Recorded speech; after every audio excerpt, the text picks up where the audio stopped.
We're going live. We're live. We should be live. Are we live? We're live. Hey, everybody, what's going on? Welcome back to another magical episode of the best darn show on the internet, the Sharon Show.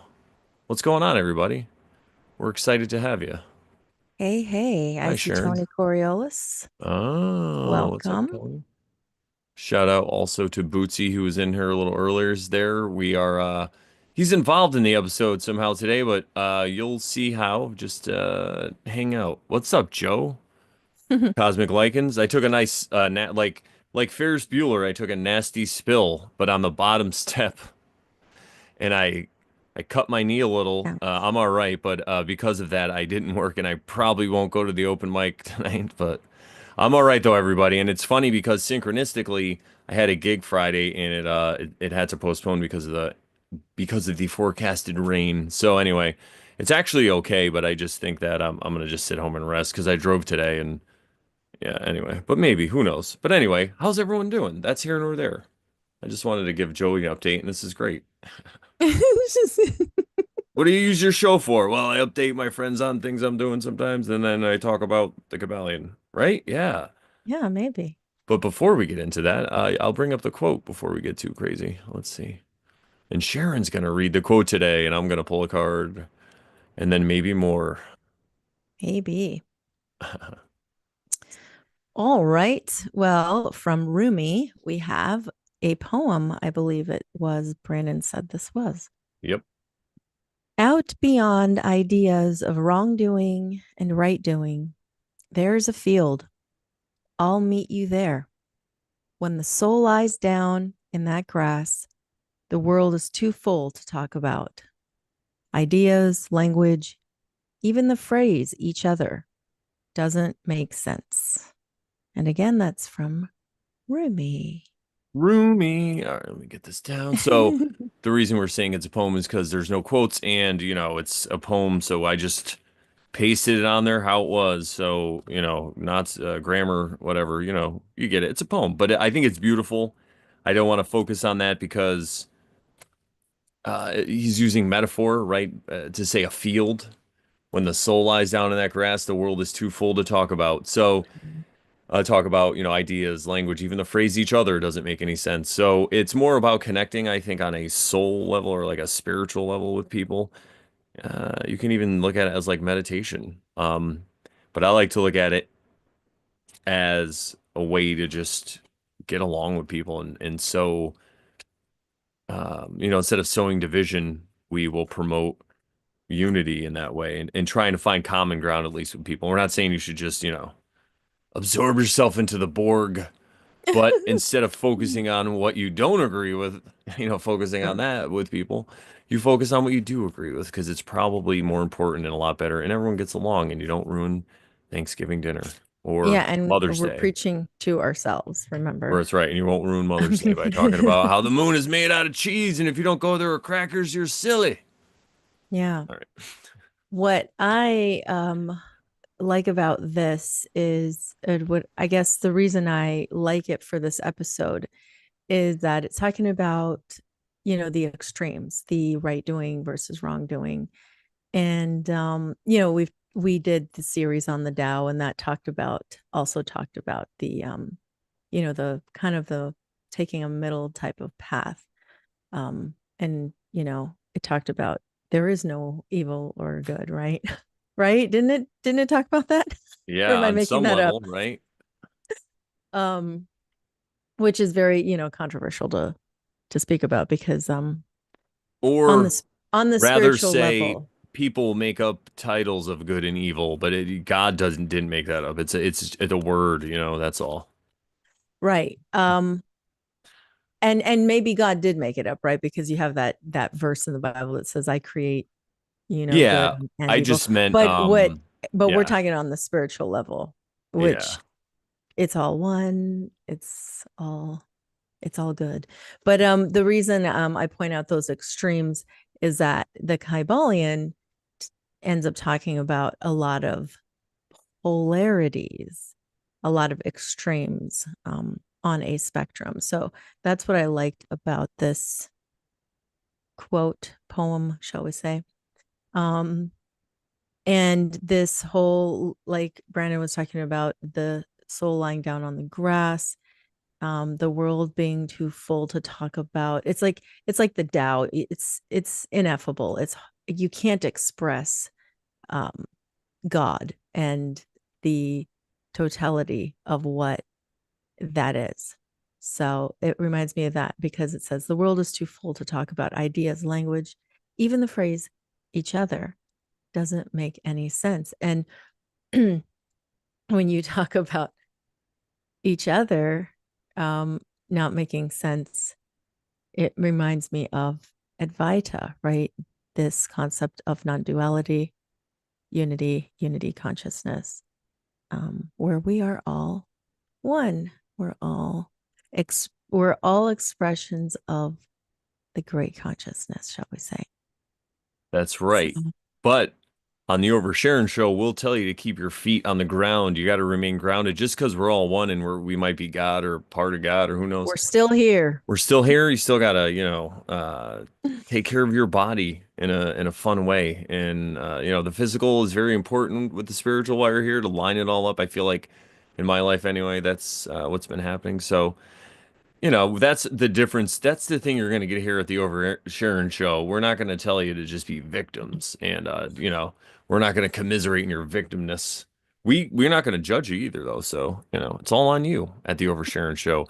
It's up to you if you want to join the Great The Pyramid great Scheme. pyramid scheme, Let me turn it on. Hang on. which hasn't been turned on yet. Here goes. There it There is. goes. I was waiting for the right moment. All you The got to do is best pyramid scheme ever. the best pyramid scheme. It's a great pyramid scheme. Go to morelawsmoreproblems.com. If there's any new listeners here, what you do there, morelawsmoreproblems.com, click on the Oversharing tab. Everything you need is there. Our podcasts, just audio form, all that stuff. Ways to support us, just check it out. But anyway, if you're new, thank you so much for checking this out, checking us out, and make sure you subscribe, all that fun stuff. Thumbs up. And honestly, we're just happy to have you. We hang out here every Thursday. Come hang out with us. We're usually live. Sometimes we're pre-recorded, and we did pre-record. So for like the next 2 weeks, you're going to get a beautiful pre-recording of us. We'll be in the chat most likely as much as we can. But I did want to ask, what do you guys think about my background? It's something new I'm trying. We did record next week's episode. All like it, but let me know if it's kind of weird or whatever. Oh, I'll, actually, they haven't seen that yet, yeah, that's right? what I'm saying. They haven't seen Oh, it yet, okay. so.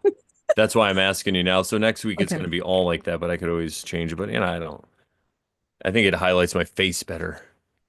All right. What's the other thing we recently said that for one like a week, for one thumbs up a week, Yeah. For you one can like, join the Great Pyramid you Scheme could join the Great Pyramid Scheme for one thumbs up a a week. week. It's all you need to do. Just come out here, hang out on Thursdays, give us the thumbs up, and just give us some love in the chat or whatever. And we want to hear from you. Let us know. Check out our Alchemist series. We recently finished a series on the Tao, and now we're on to the Alchemist, and we're starting this one on the Kybalion. So let us know what you think if you have any questions or whatever. But I think it's been going great. I've been having a great time. So um, We our dear friend Bootsy's in the chat. Thank you, Bootsy. He yeah, says facts that's to right. apparently to the things that we were saying. So, And a shout out to Bootsy. We're going to be using his version of the Kybalion.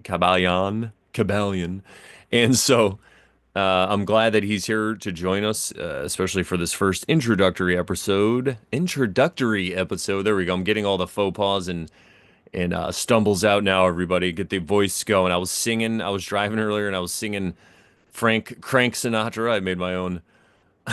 Start bending the spoon. I'm doing heroin today. It's Crank Sinatra, everybody. Anyway, so Frank, Crank, yeah, Crank Sinatra.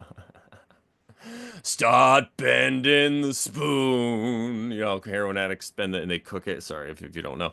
What they do is they take a spoon and listen, if you're a heroin addict, no judgment. I had friends, I have a friend that I took to rehab and he cleaned up and he's doing great. So whatever, dude, you gotta do what you gotta do. I just like to be funny and make up characters like Crank Sinatra. Anyway, but yeah, shout out to Bootsy because he's a comedian too, and he's hilarious. If you don't know who he is, check out his stuff.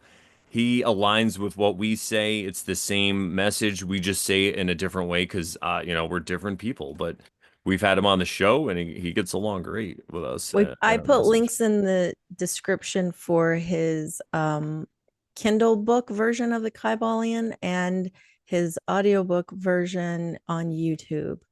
So there's other ways to find him. I'll post more links of his stuff later in the description. Yeah, he's a very busy man. Check out his content. Amazing. All right, I have a card here. I haven't Yay. looked at it yet. What is it? If you flip a card, oh, the Ten of Cups. Oh, that's very Nice. interesting. Oh, you know what? Let me. Da, da, da, da, da, da, da. I think if I undo the background, you could see it better. Or maybe I could just Google it and pull it up. I'm just gonna. We'll just save everyone some time and I'll just look it up. But anyway, Ten of Cups, that's a very auspicious card. I don't want to spoil what the card is going to be for next week, but it's not this card specifically, but it's pretty darn close. So I think that's a great sign because the cups now deal with emotion. And now, if you're thinking of the Kybalion, right, you're going to think of probably not emotion. You're going to think of like air and thoughts and stuff. But that's where you could be wrong because, yeah, you can read the Kybalion front to back. And this is something we'll probably talk about. And it doesn't mean it's going to seep in. Like, it doesn't mean you're going to get it. All right, hang on. I can't do two things at 10 of. Yeah. Wands, Hermetic deck. But it doesn't mean you're gonna get it, right? Like we talk about all the time, like the verse from Matthew. Oh, it's not showing up here. Come You on, could man. All right. you understood all these things that there are other people who've wanted to understand them or what? Is that the one you're trying to talk about? Yeah, exactly. So I feel like you need the emotions, or you need to go through some kind of like you need to have a point in your life where you cried or you laughed or laughed and cried at the same time and you're like, I was wrong. Like Mark Passio. Shout out to Mark Passio. He's like, I was wrong, right? You gotta. And if you have one of those moments, and that's kind of like the Ten of Cups, if you think about it, because a 10 is the end of a cycle, so it's like the beginning in a way, but it also can signify that you've overcame something. So you crack the nut, and you're like, whoa. So in order, I feel, for me anyway, in order to I'm still trying to get these references. In order to figure out like the Kybalion, what they're really talking about, you have to have like some kind of spiritual awakening, if you say as you will, because if not, it'll just be like alchemy when people are running around with lead trying to turn it into actual gold and just trying to get rich. It's the same kind of thing. Because yeah, you can take all these principles in the Kybalion and use them to probably build a successful pyramid scheme. Not the greatest, because we have the great one, but you could probably scam a lot of people or whatever.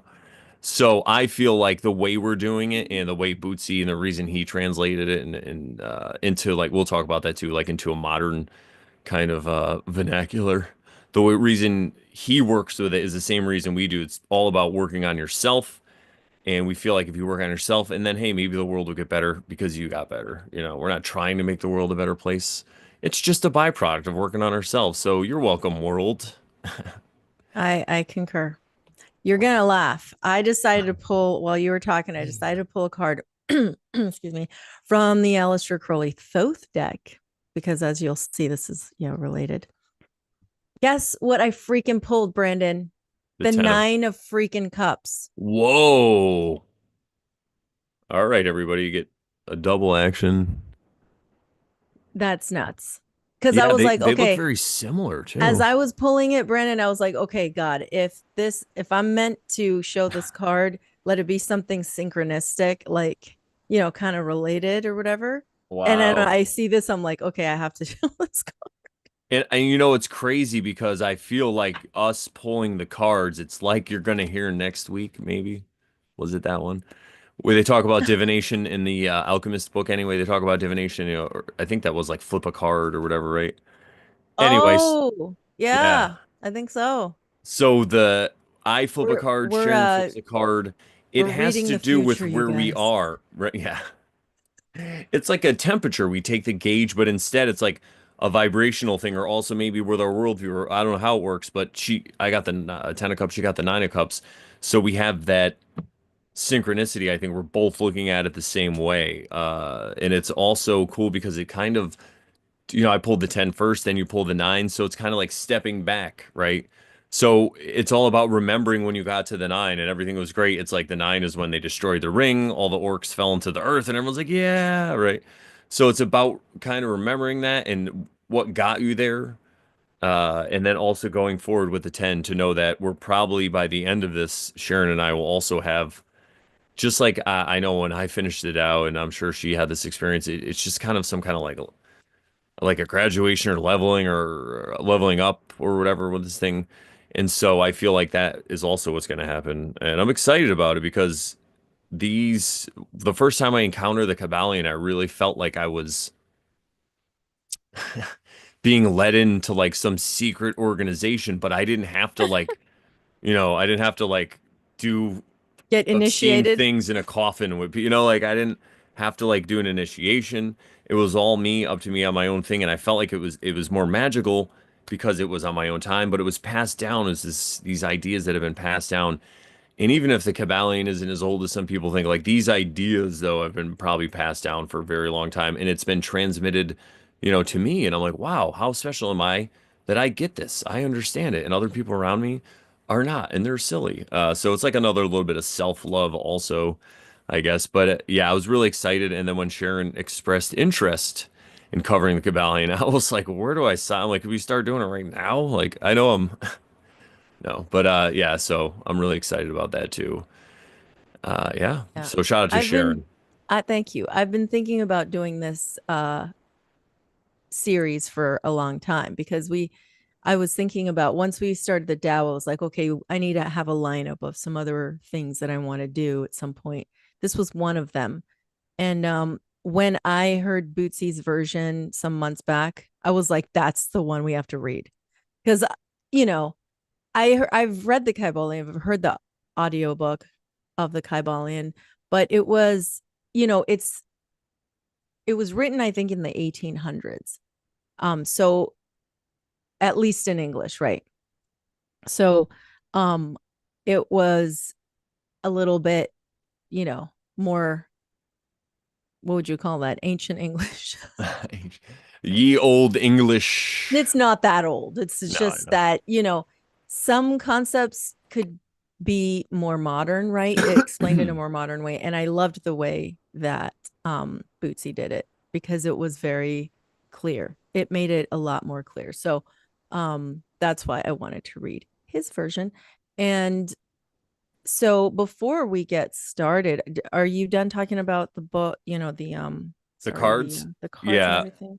I think the cards are self-explanatory. I really don't need to say anymore because you guys will see next week. It's gonna blow your mind too. But I'm just yeah, go ahead, Sharon. You're killing it. Okay, well, I wanted to kind of give a little bit of an intro, even though when we read through the book, it's going to give us some information, but I just wanted to give a little bit of an intro to the Kybalion. And when I first heard about it, it didn't dawn on me to look this information up because you're just like, okay, what is this? Like, let me read this. So, but more recently, I was like, wait, where did that word come from? What is that word? So I was trying to understand where that came from and looked it up. And I found a few interesting things. So in Mitch Horowitz's abridged version of the Kybalion, I recently was reading, and it's called The Kybalion, the masterwork of esoteric wisdom for living with power and for living with power and purpose.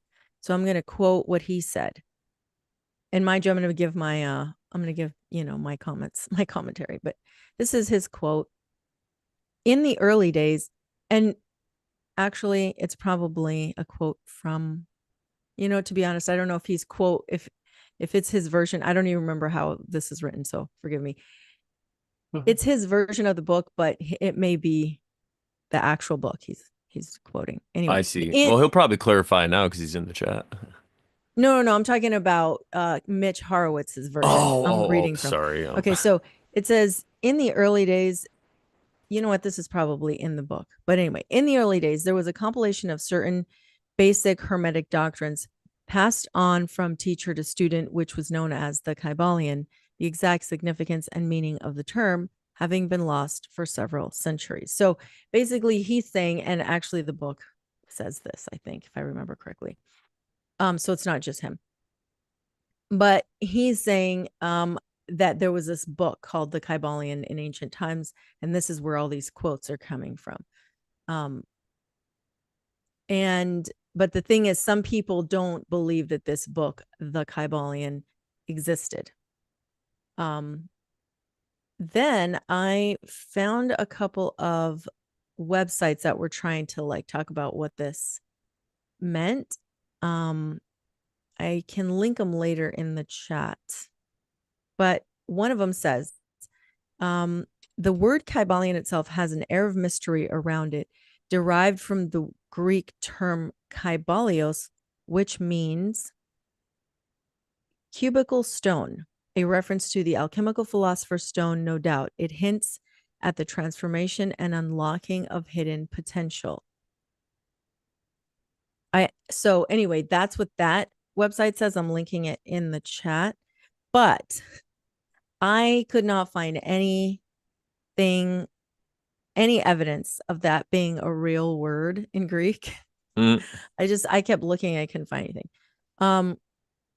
I found after that, I found this other website, which I'll link in the chat real quick too.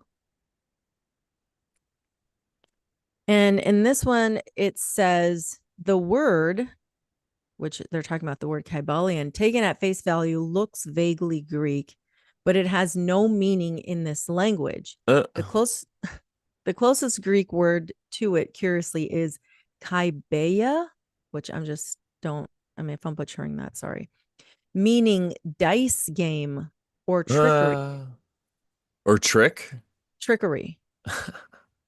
It is also tempting to connect this work with the Jewish mystical tradition known as the Kabbalah, which some people will mix up those two because it sounds very similar. The Kabbalah and the Kybalion, and depending on how people pronounce it, some people say Kybalion, some people say Kybalion, some people say Kybalion. I Some don't people know. say It's just, Kabbalah Alion. yeah, I don't know. So, Kabbalah. it's an interesting word for sure. I say It says, potato. Sorry. so some people connect it with, or some people are tempted to connect it with Jewish mystical tradition known as Kabbalah. But as a matter of fact, the Kabbalah is never mentioned in the Kybalion.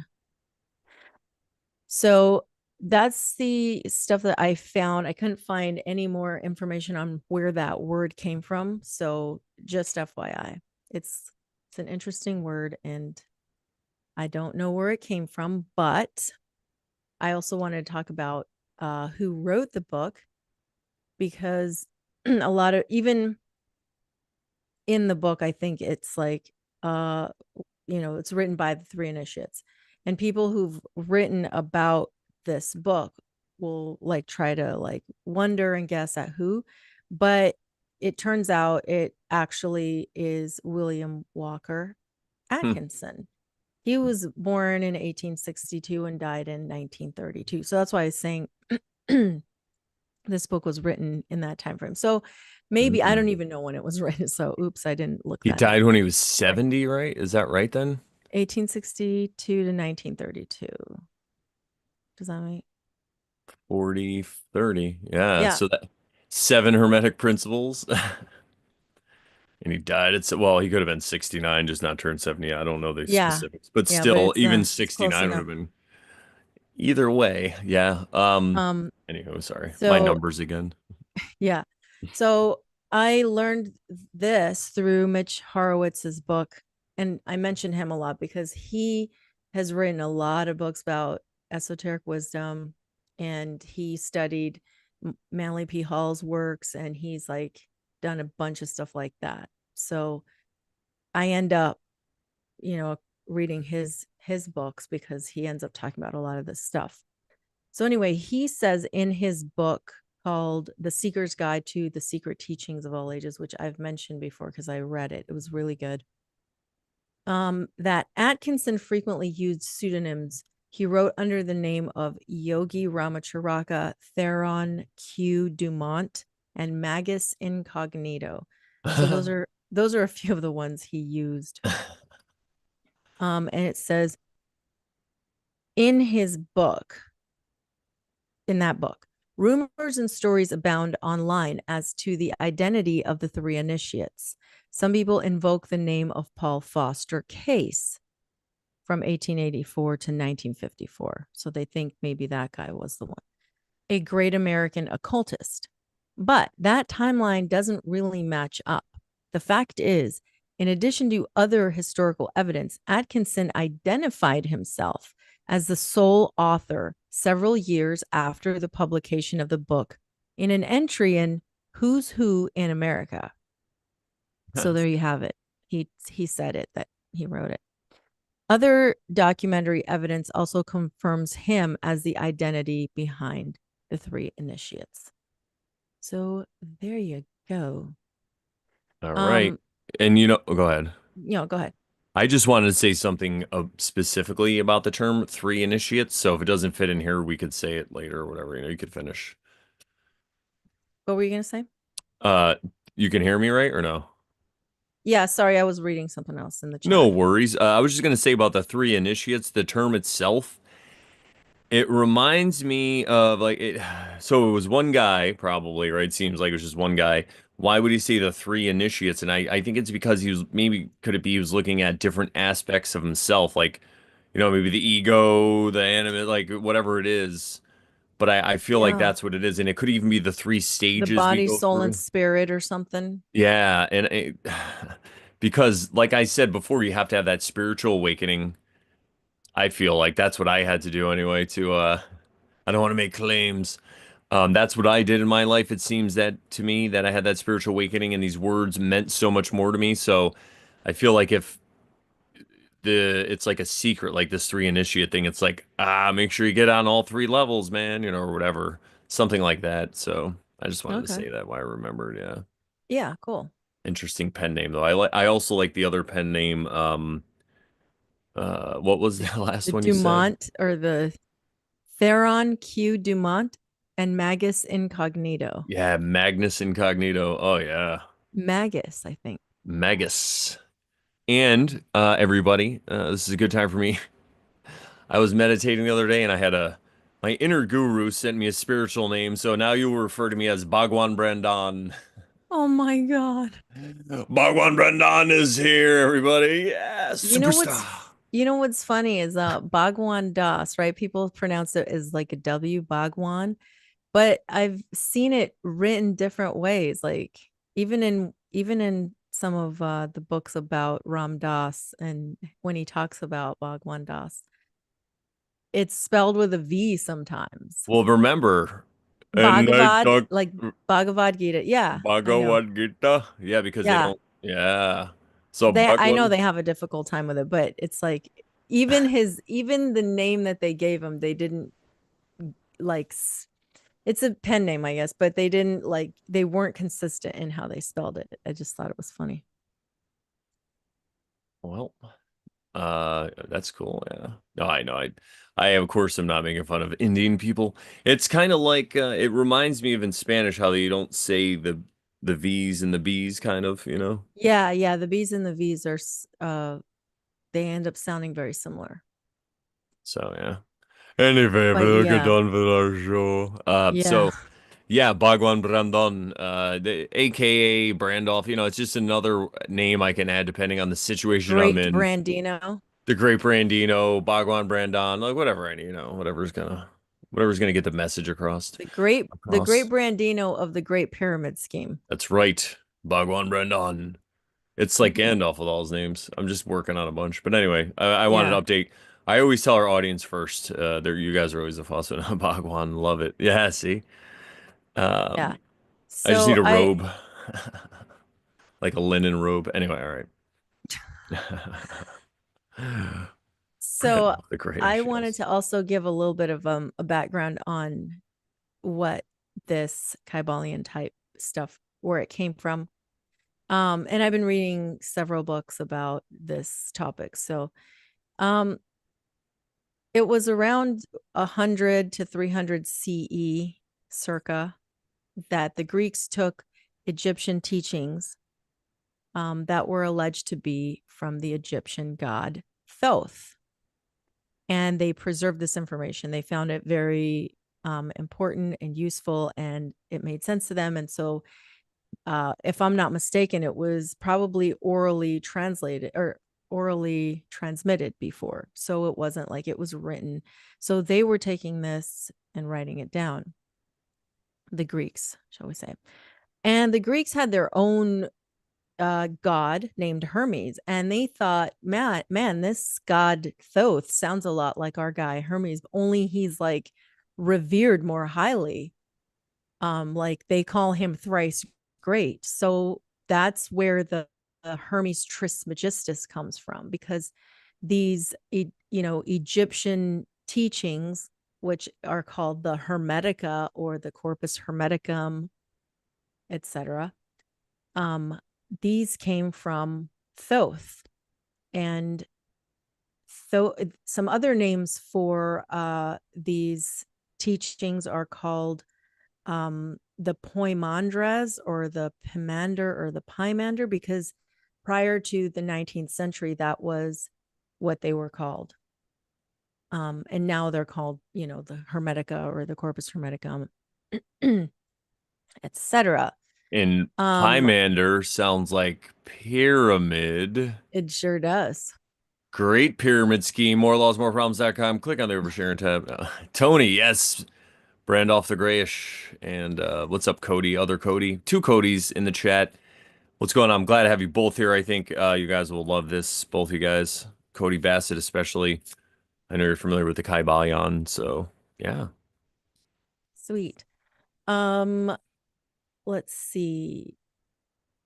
Great So stuff. I have some notes here. I said, according to Mitch Horowitz's book, Atkinson took the few translations of the Hermetica that he had at the time, and he put together the Kybalion as a distillation of Hermetic ideas. So that's where the Kybalion came from. It's, William Walker Atkinson looking at all these translations of the Corpus Hermeticum that were available. And maybe there weren't that many. I don't know. Didn't sound like there were a lot.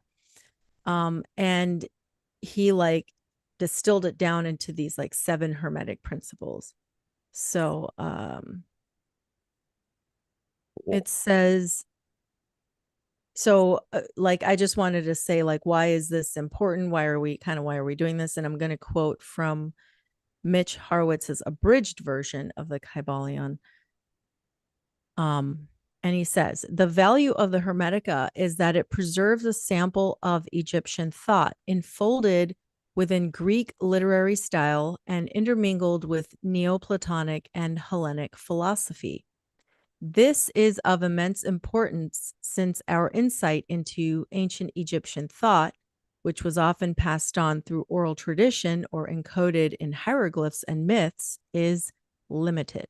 So that was what I wanted to read. I do have a longer quote that I wanted to read, but I don't know Yeah. if time allows for it. Yeah. Okay. If you want to, go ahead. All right. So it's just, this is one more thing, and then we'll get started reading. So this is from Robert Place's book, The Tarot, History, Symbolism, and Divination. And he's talking about the Hermetic texts. So he says, in these texts, Hermes is presented as a man who lived long ago in the Golden Age, when the god Ammon was the pharaoh. Ammon is a creator god who was associated with the sun god Re, the first pharaoh. Through mystical practices, Hermes attained a mystical wisdom or enlightenment called gnosis in Greek, and became a god. Now, they're talking about Thoth right here. but they said Hermes because they, for them, it's kind of like an equivalent name. It's like saying God or Allah or something like that, right? How dare you? I know. Gnosis is a Greek word for knowledge, but it is a type of experiential, transformative knowledge that does not include book learning. I think we've talked about this before in the show. Gnosis is gained through spiritual experience, and one who attains it is transformed or enlightened. In the ancient polytheistic religions, one who was enlightened was considered a god. Now, this is the part that I think is interesting. Christians would refer to these enlightened ones as saints, and Buddhists as Buddhas. Through the attainment of gnosis, the Hermeticists believed that it was possible to join the ranks of the immortals, and the Hermetica was a textbook that taught this procedure, a guidebook to gnosis or immortality. This victory over death was considered the ultimate magical power, and effectively, the Hermetica was a Greek version of the magical book of Thoth. So that that's kind of like why we're reading this, I think, and why we think it's an important book to read. And what I found interesting about this quote again was about like enlightened people in ancient times. Enlightened people were considered gods, at least in polytheistic religions. But it's the equivalent of a saint for Christians or a Buddha for Buddhists. So like it's funny because get offended sometimes when they hear like, oh, he was a god, and it's like, okay, just say the word saint. Does that help you? Like is that better for you? Yeah, exactly, exactly. I wrote something I don't want to say, but first I want to say Del Paxton Cody wins with Pee Wee Hermes. Thank you. Thank you, Cody. It's hilarious. It's like, well, we got Hermes thrice great Trismegistus, or we got a little if you want. We got Pee Wee Hermes if you want. And I heard someone stole his bike and put it in the Alamo basement. So, Oh my God. and I wanted to say this kind of reminds me of something else that we've talked about before, and we actually have a series about the Law of One, because in the Law of One, there they in the 1980s there were some people who channeled some work and talked to somebody named Ra who said he had contacted the Egyptians way back when, and they gave him some information. Could this be the information they're talking about? Maybe I don't know. Could it be? I don't know. That's a very good point. And then it just gets passed down for thousands of years, and we get the Kybalion, that or whatever it is. And I will also say my worldview encompasses something, and who knows if I'm right, but I think this was all part of one message at one point, and then the Tower of Babylon, whatever the heck that was, Tower of Babel happened, and whatever that was, and then this message just got disseminated and passed down to people who could understand it because they had the spiritual awakening we're talking about, and then they would write about it for the people in their times, and then the other people would get it, and then it would pass it down, and we have the Kybalion. That's kind of how I feel like it happens, because how it happened anyway. And I feel like these are all pieces of one larger thing. Like the message of Christ would go right next to the Kybalion. Like with the Tao and all this stuff. So it I'm trying to remember exactly how I'm phrasing. It's like the weather dominator with G.I. Joe, and you only got two pieces. Anyway, yeah. So that's kind of how we feel about that. And in that law, one thing I don't know, what do you think about that? Is that's kind of interesting, right? It is, and it's funny that you bring it up. I'm glad you brought it up because I have thought of that. Um, but when I went to go look up if the loved one had mentioned any of these things, I could not find I couldn't find anything. I looked up Hermes, Hermetic. I didn't find anything. Um, I looked up other related words too, but I couldn't find anything about them mentioning that. So I thought that was interesting. I don't know if, of course, raw from the raw material, the law of one, always said that they didn't want to. you know, what is it called? Infringe Inhibit. on someone's, or like put their will on someone else's, like what is it called? And interfere with their free will.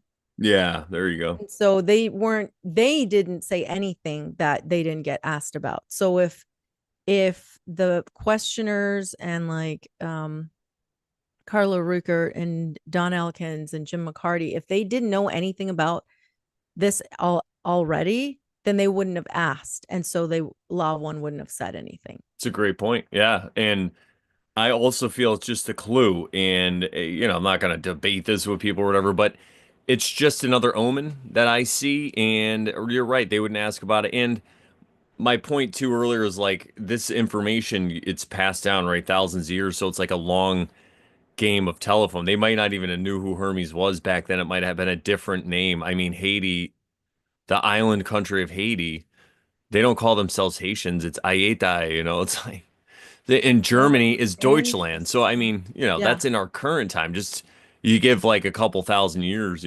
so very true.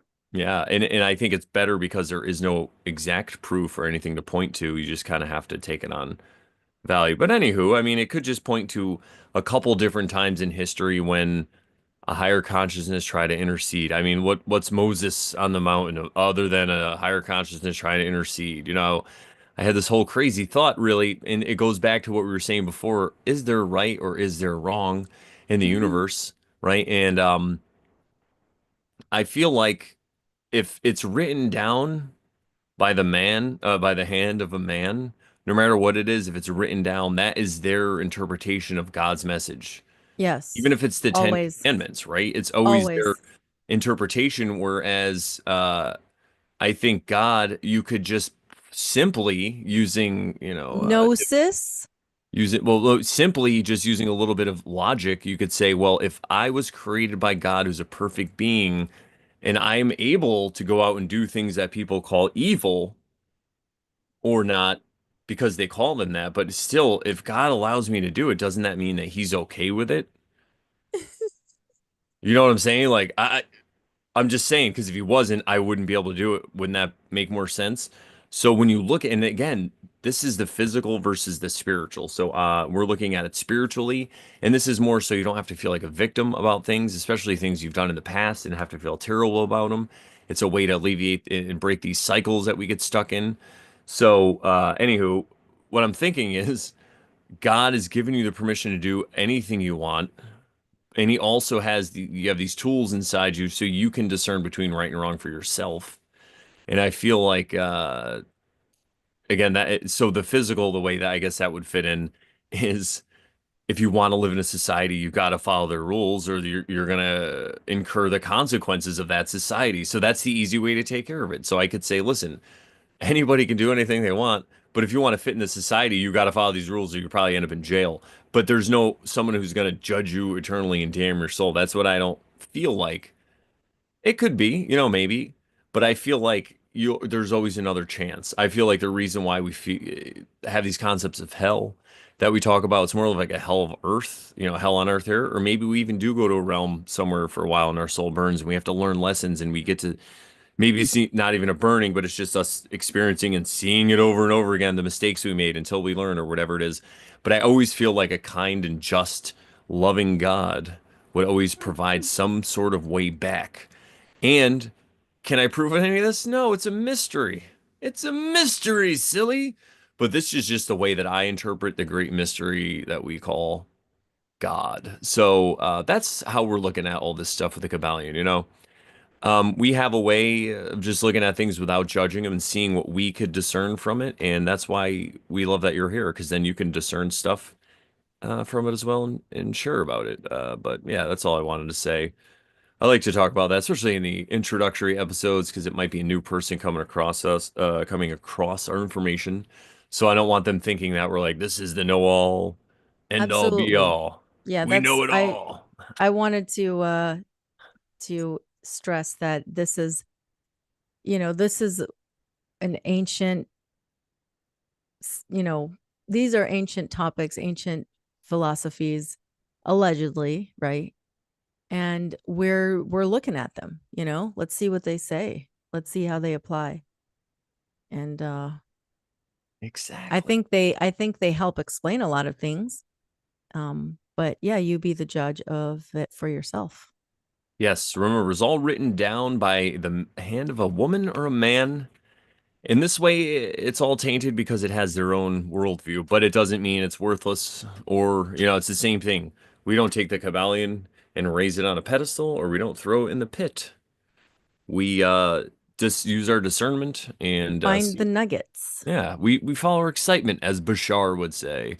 Hmm. Yeah, all right. So, A Flight of the Navigator is really a Pee Wee Herman movie. Yes, exactly. You can. We watched it last night.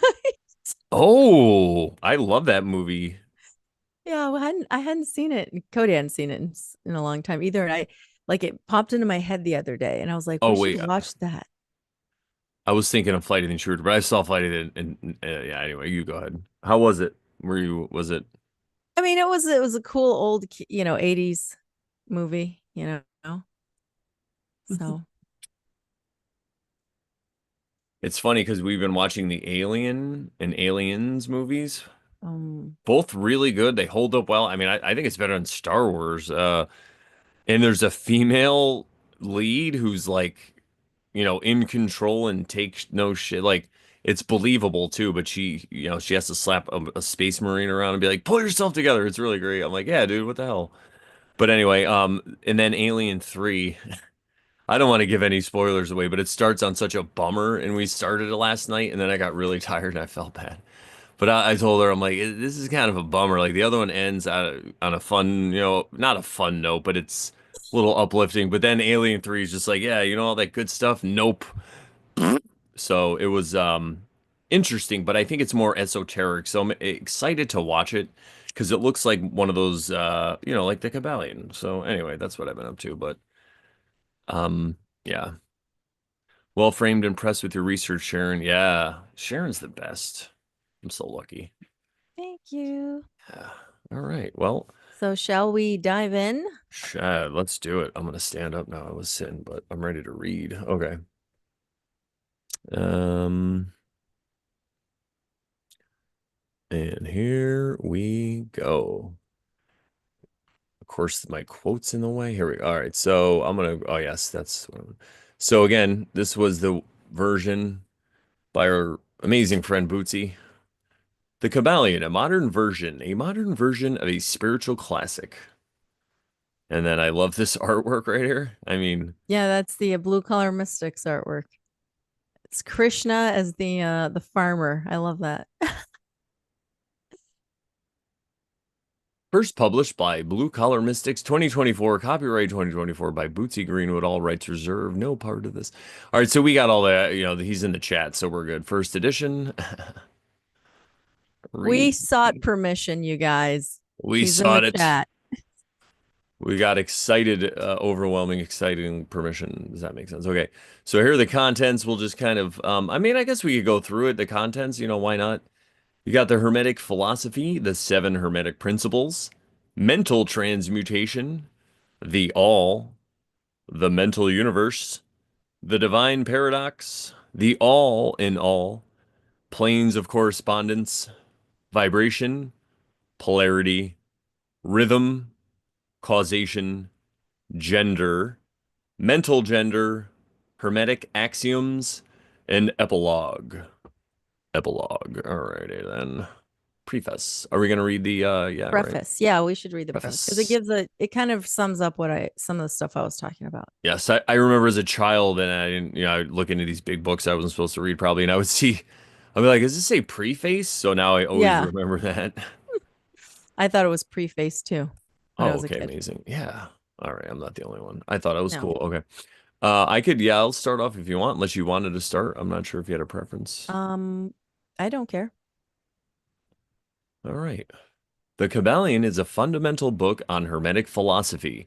This book explains the nature of existence in seven principles according to the ancient Egyptian philosophy. This information was kept hidden and passed down throughout the ages and contains the underlying principles of truth found in all systems of thought. This information can be applied to life in a practical or magical way. This book was, Wow, magical. That was your yeah, word today. that was our word for, yeah, huh? There we go. The omens are here. And we talked about that. It's like the physical versus the spiritual kind of. Remember, remain grounded. You want to be practical. You Mm-hmm. know, you'll know, everyone. This book was created based on the message inscribed on the emerald tablet of Thoth or Hermes Trismegistus. Thoth is said to be an ascended master who came back to Egypt to share the secrets of the universe with civilization. Some of the most prominent thinkers and inventors. Oh, yeah, if you want to say something too, you can always just stop me, so you know. Okay. Um, I could say quickly that yeah, an ascended master is also one of those people like saints, right? You could say a saint, ascended yeah. master, a Buddha, you know, quote in polytheistic religions, a quote God, right? With a small g, Oh my God. et cetera, et Yeah. cetera. Yeah, great note right there. And also like a Christ, like, or, people talk about Right, Christ right. consciousness, right? It's the same kind Exactly. of thing. Right. Hmm. 'Cause Christ is in Greek is Christos, and Christos means, or Christos, however you want to pronounce that chi sound or whatever, um, means anointed one. So that's basically ascended one, anointed one, enlightened one, right? That's right. Yep. So a Christ, a Krishna, an ascended master, a saint, a Buddha, all the same name for all the different names for the same thing. Yeah, which really means I feel like it's the goal kind of this realm maybe to become an ascended master or to at least model yourself that way maybe, but again, it doesn't mean that because when I first came across this stuff, I was like, I'm gonna be an ascended master, it's gonna be great, all this stuff. But you know what, Brandon, I learned, Brandon, slow down, and I'm just talking to myself here, because there's so many amazing things this realm has in store for me, and I'm just gonna see what happens, and maybe I'll become an ascended master, but who cares, like that's got to be a pain in the butt to always be turning the other cheek, but I try. But yeah, I feel like that's another thing here, which is part of this practical thing. Staying grounded is to remember that you are where you are. You can only start where you are. You're never falling short. You're exactly where you need to be, and maybe you will become this ascended figure or famous person or whatever, or maybe you'll just do whatever you do. But whatever it is, God has a magical plan in store for you. So just let it unfold and kind of go with it. That's another thing I think we should say because people start talking about the Kybalion and they're like, yeah, I know about the Kybalion. I used to kind of be like this too, Yeah, I'm pretty cool, man. But it's another like ego fun thing that you get to go through, I guess. But anyway, yeah, so again, we're not looking at this like we know better than people and we have this secret knowledge. We're like, look, this is just something here. You could get it on Audible or Bootsy Greenwood. Sorry, go to I was just don't think of Audible. Go to Bootsy, go to Bruce. the links below. You can get it from him. Apply these principles to your own life and see what happens. You don't have to become some kind of, Maharaji here and be like, perform miracles and stuff. You perform miracles every day by getting out of bed, man. I tell you, because it's crazy out there. It's hard. I get it. So leave the other miracles to the ones who have to be, whatever. Anyway, you could be a god, a little g god in your own mind, and no one even has to know. So that's how the saints, I really feel like, operated. I feel like even Saint Francis, he probably would be like, if he was alive today, he'd be like, they named a hospital after me. Oh man, this is great. Not really.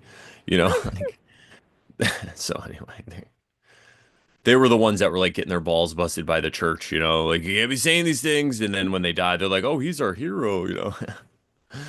So so because we have a platform, we could say that, and people can't do that to us in the future. Well, whatever. Anyway, so yeah, we're not here to become ascended masters, everyone. We're just here to have a great time and party on. All right, And important message. Sharon. And share on. Exactly, it's the most important one. Some of the most, I'm going to start here, everyone. Some of the most prominent thinkers and inventors credit the Emerald Tablet as the secret to their achievements, including Sir Isaac Newton, Madame Blavatsky, Falconelli, and many more, and Bhagwan Brandon. This mythical knowledge, and I like this here because you get a little crossover, a little synchronicity with our other series, The Alchemist, because they talk about the Emerald Tablets as well. And you guys will love to hear what we have to say about it if you haven't, so check that out. There's a whole Yeah, playlist very for it, The cool Alchemist. sync. Yeah. Well, I don't know if it was I think it's a sync because I didn't plan it. It just happened that we were doing the Alchemist and then I wanted to do the Kybalion afterward. And it Yeah, it's a wasn't little like crossover, I guess we could yeah, say would be a better it's a word. very Yeah. cool crossover. So many things. Okay. This mythological knowledge is the basis of Hermetic law, explained by the seven Hermetic axioms, which describe by nature the operating principles of existence. These principles can be used to experience maximum fulfillment in life, make new discoveries, and attain extraordinary goals. There, there are the secret principles on which our sorry everyone, I can read. These are the secret principles on which our world operates, and they can be applied in order to fulfill our deepest desires. The Kybalion was written anonymously by the three initiates in the early 1900s as a book to share the secrets of the Hermetic order. And Sharon did a little more research and found there's some more to that story, so good on Sharon.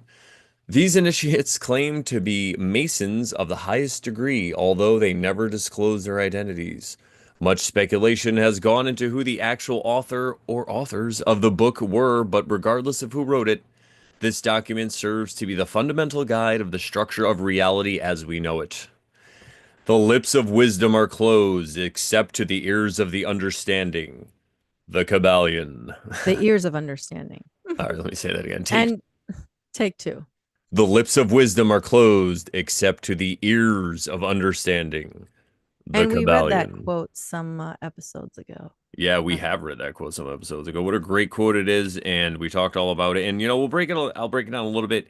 It really just means that unless you're looking at the world more than just a black and white physical thing, you're not gonna see everything. Your ears are closed by your own self. It's okay though. We're not judging you. I'm just saying that's what I think this means. That's what occulted means.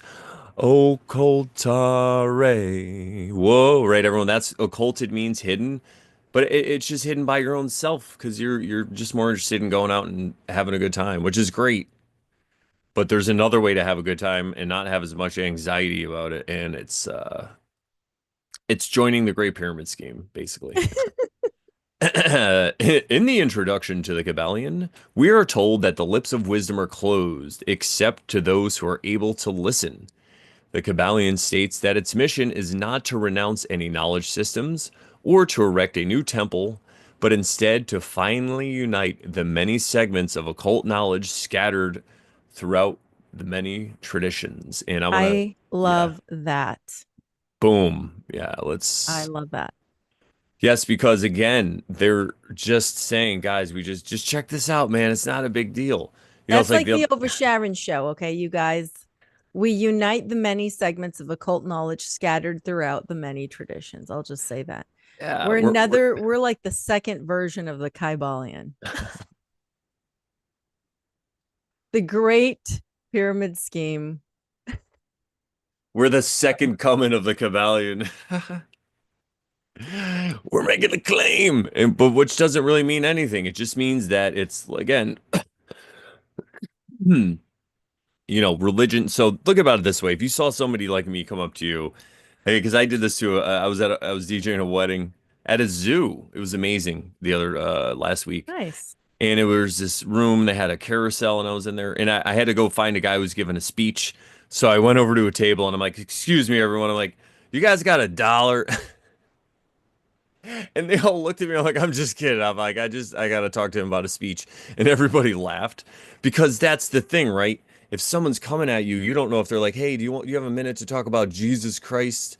Right? Or is it like, hey, I found this cool information. You might benefit from it. Give me a thumbs up, dude. Send me $5. No, you don't even got to give us money. Just high five, whatever.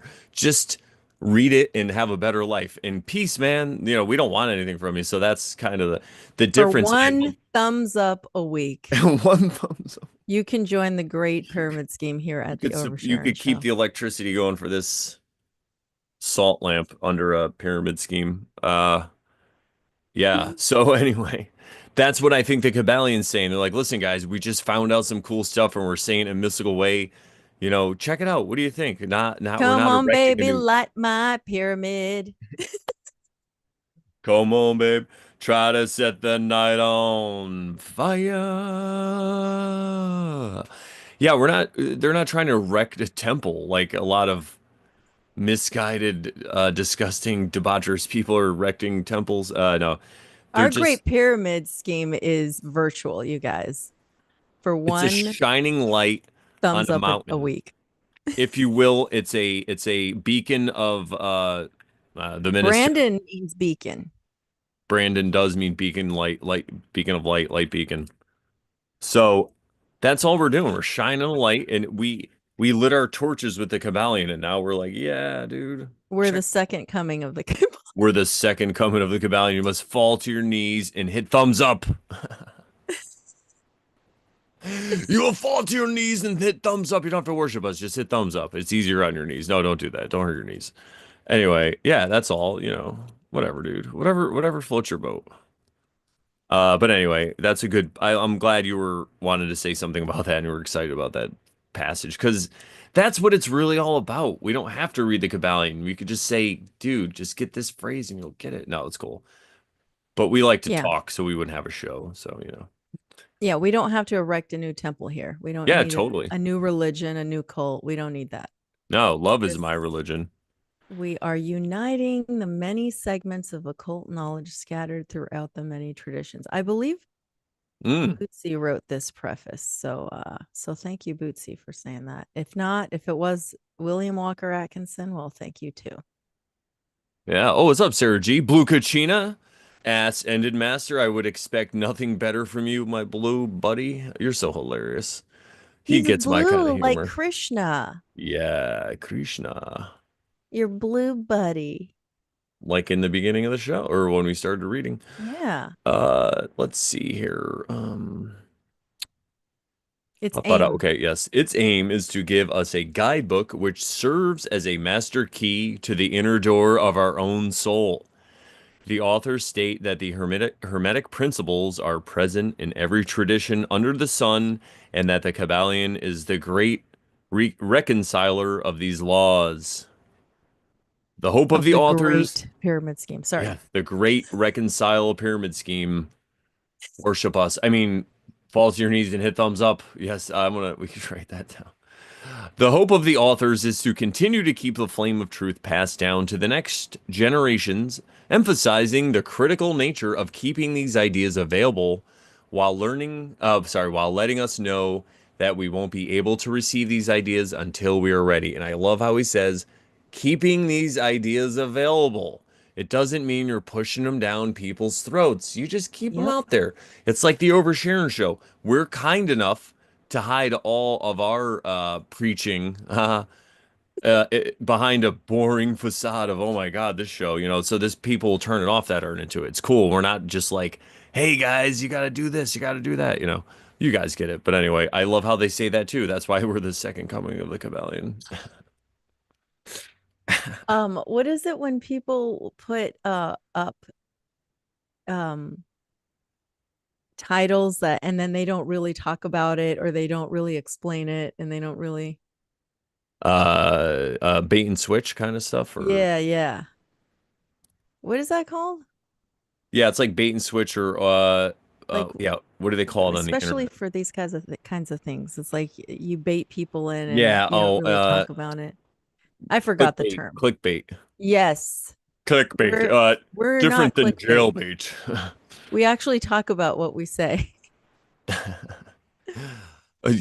It's YouTube jailbait. That's hilarious. That's another term.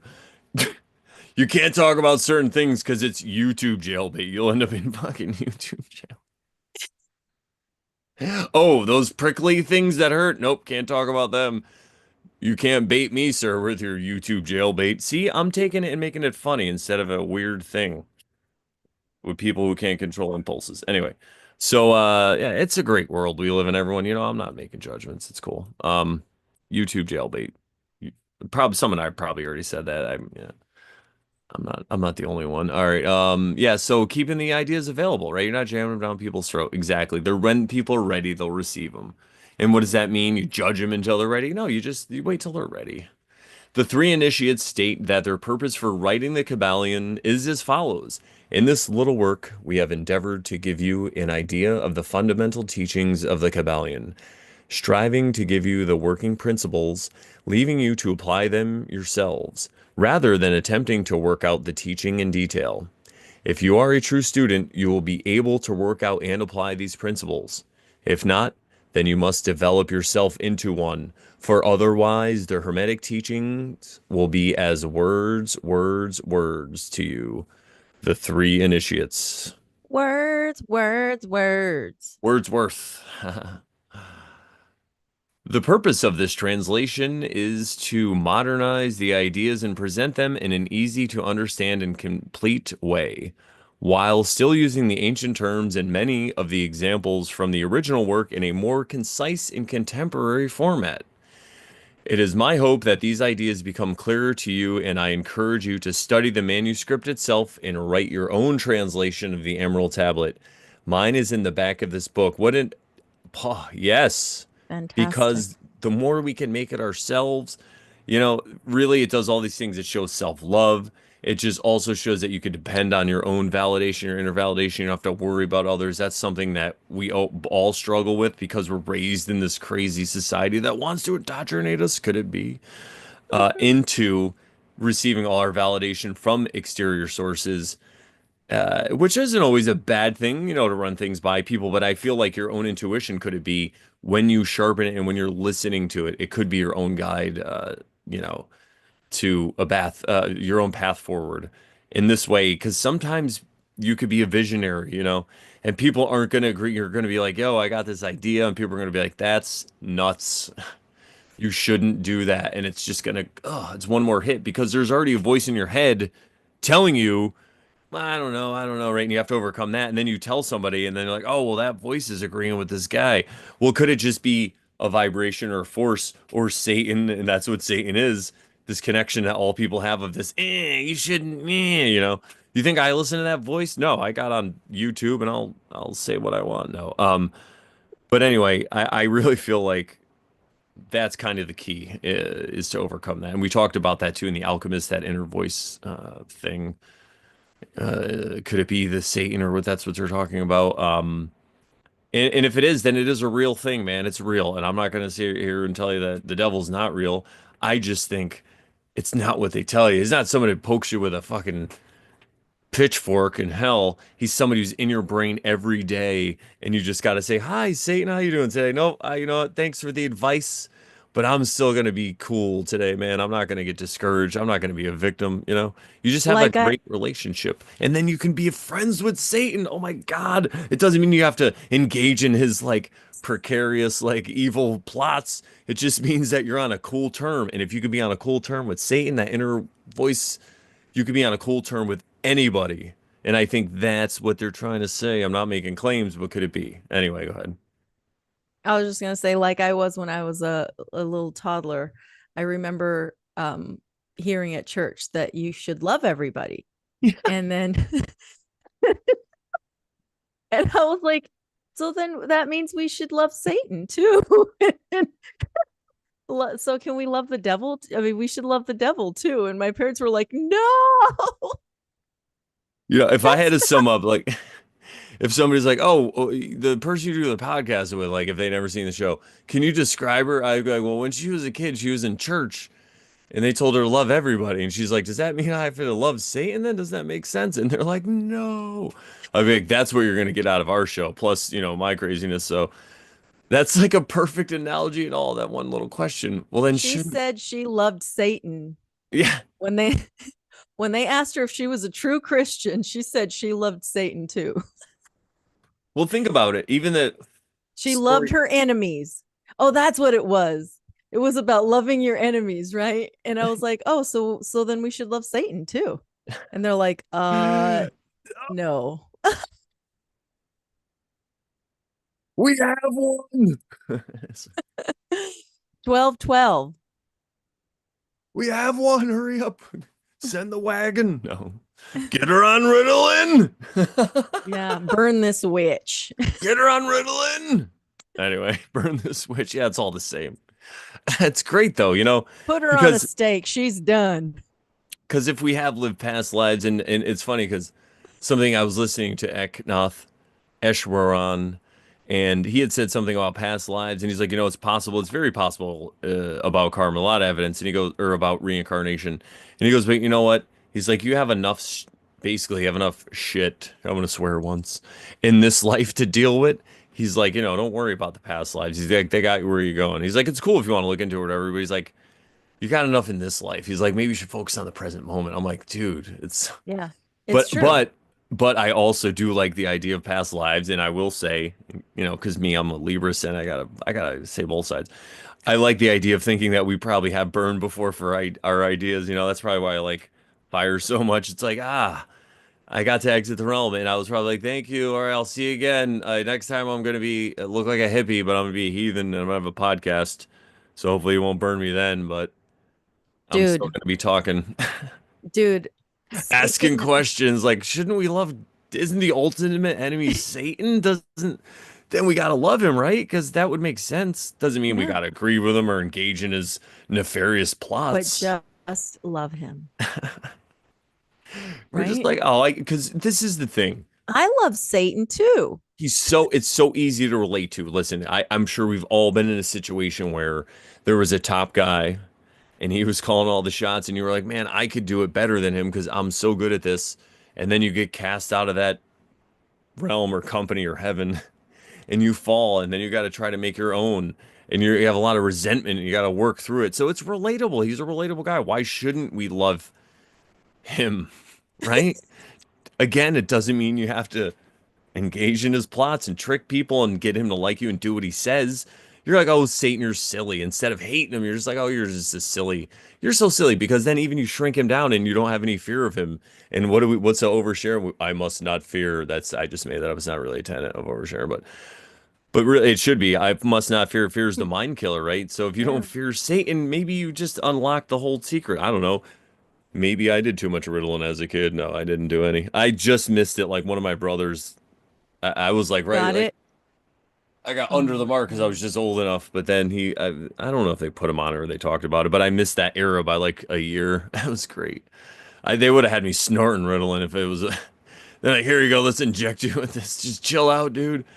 Anyway, that's why I love Charles. Well, you're right, because one of the top 10 oversharing tenets was actually fear is the mind killer. There you So, go. Yes, that's right. and that was from episode 100, you guys. That It's was our classic part now. two. Go, 99 and 100. Those were top 10 oversharing tenets. So, yes, go check those out. It's the same message in the Kybalion, everybody. We're just gonna say it different, and it sounds real cool. We're gonna sound like we're, Hermeticists, but it's cool. Listen, yeah. certain people need, certain symbols and costumes and stuff, so it's cool. We're all just playing pretend anyway. Really, I think that's what it is. You kind of find a way to walk these principles and fit these principles in your life. And sometimes you have like a costume to do it in fun ways and like cool crystals, and it Dude, helps, right?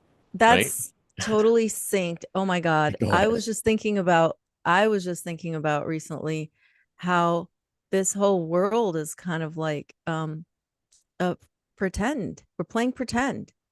And like when you're a little kid, excuse me, when you're a little kid, you play pretends, right? You play doctor and hospital and mom and dad and kids and whatever.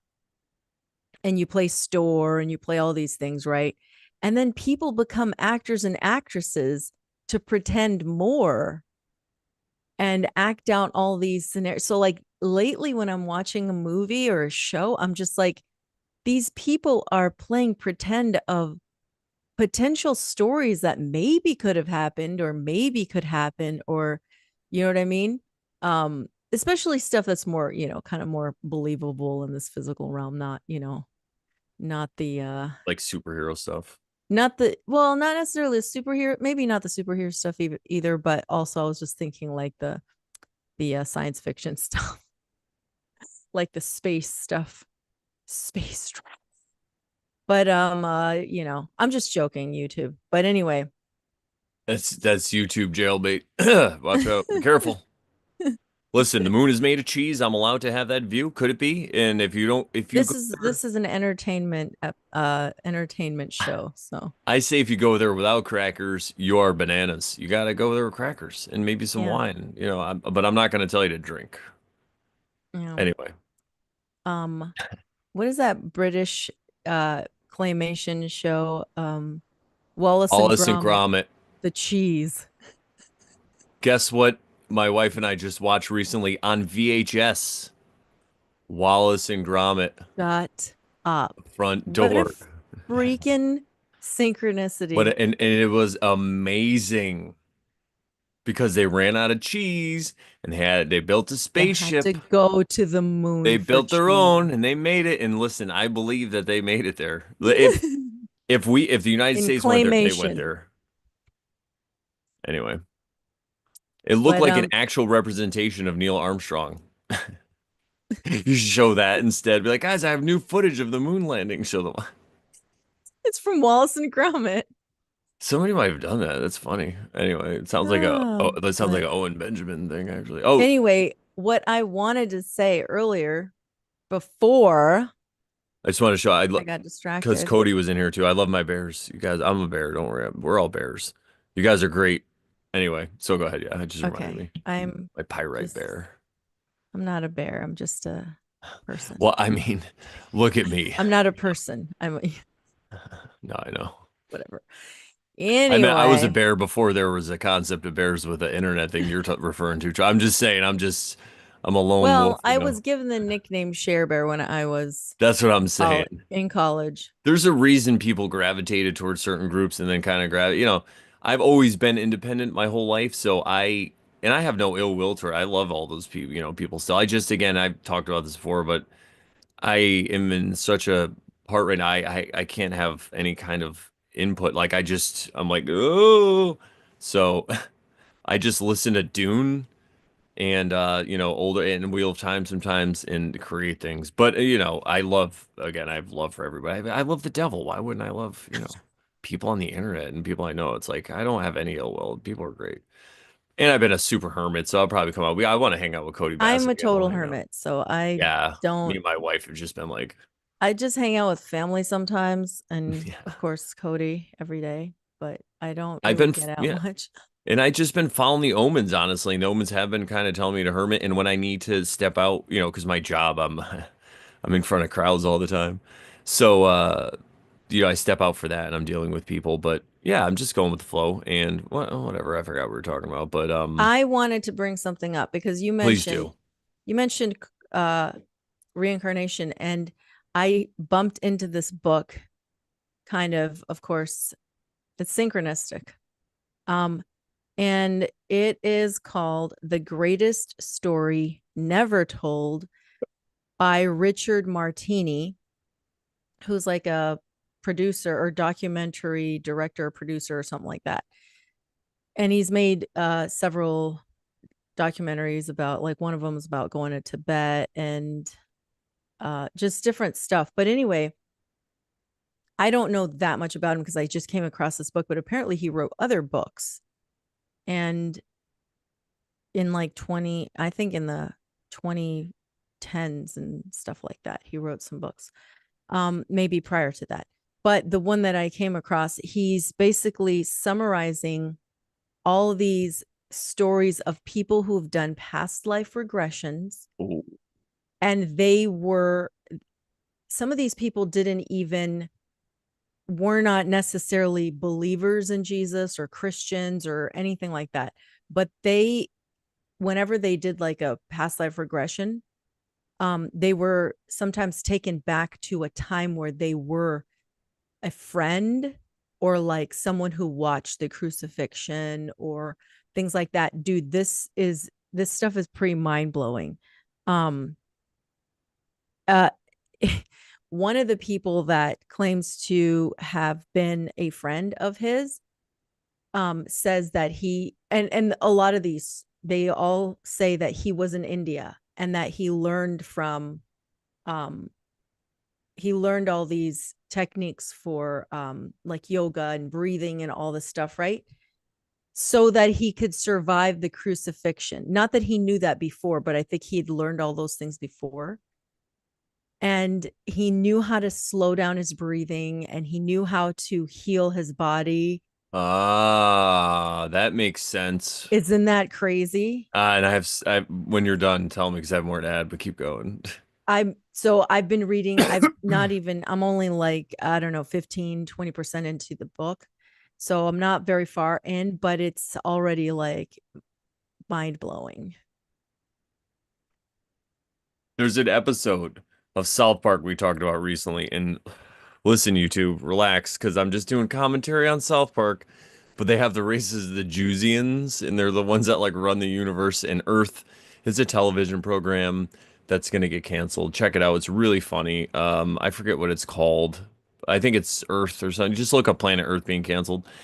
And there's a point of it where this consciousness or whatever appears to the four South Park boys. And it's a really funny bit they do for a while in the episode. It runs on for a while where it appears to them as I forget, I think it appears as Jesus and then Santa. And the boys are like, oh, no, no. And it explains to them, like, you can't, my real form will just freak you out. And it shows its real form and it's just like, "Rah." And it's like Krishna revealing himself to Arjuna in the Bhagavad Gita, right? I can't handle it, right? So, Yeah. or you're following me. Oh, Or go ahead if you have. like Moses when he sees the burning bush and he asks God, can I see you? And he's like, no, but you could see the back of me or whatever. Yeah. So It's like South Park. too much to see. Exactly. In South Park, they go, so they keep cutting back to the boys, and he's like, "What about this?" And it's Mel Gibson, and then Saddam Hussein. He's like, no, no. It's like a funny bit. Finally, land on this taco that shits ice cream. So it's this walking taco that just poops ice cream everywhere. It's so funny, but that's what we see, right? You're gonna see a walking Blasphemy. taco who shits ice cream, which means you'll see Jesus, you'll see Buddha, you'll see Krishna. You can't You'll see it in that moment, perhaps, but when you come back to the physical, you can't take it with you, man. You can't because it's going to blow your mind. So it's a placeholder. And now it's a story of seeing a crucifixion with Jesus or whatever. Could it be? I don't know. But I'm saying that's what I think. And even past lives, I think could kind of be like that because if you witness the true, whatever God is, as a mortal, you can't. That's my hunch, everybody. What do you got? That sounds like it holds water, right? So if I cross over or whatever, have a past life regression, am I going to see a taco shit and ice cream? And I'm like, yeah, I was right. And when I go through the light or whatever, the pearly gates, there's going to be a taco. Everyone's going to be laughing. They're like, you were right, Oh dude. my You got it. God. Guess what? It gets Well, harder now. Ha my ha. commentary on that is that everyone's going to, when they cross the other side, they're going to see, it's like our friend Joe talks about, like your iron filings and how you are pointing or Hmm. whatever, or the iron Yeah. filings that you have or whatever. That is the energetic frequency or level that you're going to be when you cross over. So when you die and you have those iron filings, or the spiritual one, the consciousness one is not going to change. It's going to be that. So if you were always indoctrinated with beliefs that there's a heaven and a hell, you'll go to a place where there are people who believe the same as you, Could it and be? they'll, yeah, could it be? And And oh, go well, ahead. that's what, when I'm reading and listening to Robert Monroe's books, that's what I'm hearing. That there's just different places and people will go to the place that resonates for them. Now, if you had, he noticed that when people weren't indoctrinated into a place to go, when there was no like religious teaching of like, oh, you'll go here or you're going to do this or this, that, people actually make their own place. You can, like, they make their own afterlife location where they can either hang out, meditate, figure things out, decide what they're going to do next, Listen that to sort of thing. Dune. No, I'm just kidding. Oh, that too. Okay. I haven't gone through I've I'm only just joking. listened to the first book, but No, I'm joking. I'm joking. Like you said, they could create their own paradise. oh, And yeah. my paradise would be just sitting there listening to like Yeah. like anyway. What's Yeah. in the box? Pain. Sorry, Yeah. I didn't mean it's in the Dune books. I just meant that would be my heaven for. Oh, Of course, it okay. would be to hang out with my lovely wife and family. That's what I really meant. But I was. I love this concept. I'm sorry. Keep going though. I Um, know I'm terrible. you interrupted me, so I don't know what I was gonna say. I can't remember. You were talking about people that, so if they're not indoctrinated into a certain thing, when they die, they could create their own paradise, perhaps. They seem to, that's what they seem to do. They seem to make their own space where or they go to a place that resonates for them. So like doctor will go to a place that's like looks like a medical um doctor's office, and there are people that will help them, Oh, that's interesting. like because that's in their mentality. They're like, oh, they're a medical type person, so they think, oh, healing, all this sort of thing, I need to see a doctor or whatever. So when people like that die, they tend to go to this one place that's like a doctor's office, and Oh, then those people in that are there help them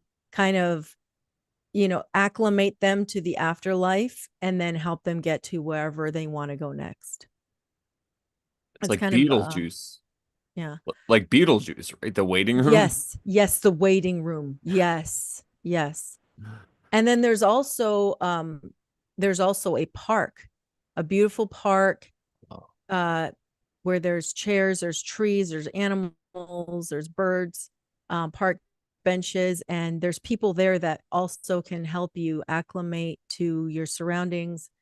And because a park is like a familiar place that's like here, but it's not really literally physical there. It's just there. It's a place that looks comfortable, and uh it's, what do you call it when it's like you're accustomed to kind of that before you realize that there's more to it than just that. Like there's more to the afterlife than just that. But it's like a place of like respite. Once you arrive, it's like, okay, get acclimated to the fact that you are not in that physical body anymore, and things are different. But you're going to still look like you're in a physical body. You're still going to see trees and birds and, things that were in that life. You're going to see those kinds of things. But anyway, that was no, I, way I off love it. topic.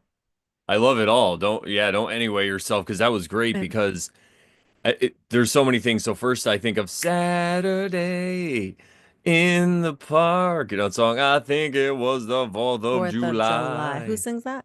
Dun dun Chicago. Oh, okay. People come and people go. Like he's singing about the afterlife. Could it be? That's amazing. It blew my mind. But there's thoughts before that too. I love this because what if all okay, so we'll back up a minute. All these, the Oracle of Delphi, right? No certainty is the road to ruin, right? The Tao, it's like know that you don't know. Okay, so what if you have no idea what happens after you die, but you're just excited about it and have no Yeah. fear? Yes. Where do you end up then? Yeah, exactly. And I'm not saying that, we're better because we might be trying to cultivate this belief system, and there's even more. But what I wanted to say was it's cool because like you said, you have no idea. Did I kind of lose that thought? It's all right.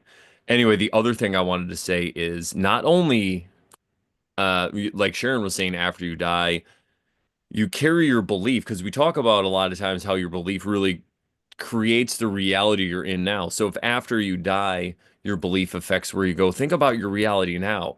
That's really what hell on earth, I think, is. And we've talked about this concept before, but are you in hell right now on earth, man? Are you doing it to yourself, And I really see these reality tunnels, places, and it's not even like a us versus them or like a normie versus like woke, because I was at a wedding and I saw this couple that were covering their smiling faces for whatever reason. They're probably in their mid 30s. And I guess they called ahead of time to the place and they were able to get like a table outside in this area that was covered just so they can eat on their own. One of them wasn't feeling well, whatever it was, and I wasn't judging anyone, but I looked out there and I'm like, they got a better seat than the bride and groom because they're outside. It's raining, no one's out there. There's woods, I'm like, it's quiet out here. And they manifested their own reality just because that's what they believed was going to happen, and it did. So let me tell you, it's a powerful time right now. It's not the normies versus the woke. It's you. There's no versus. There could be, but that's what you're going to create in your life, and then there's going to be all these turbulations. I mean, they're turbulations anyway, right?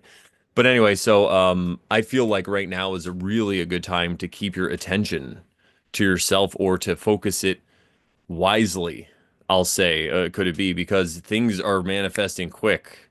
These people had, I was like, man, I want to hang out here. This is great. So anyway, yeah.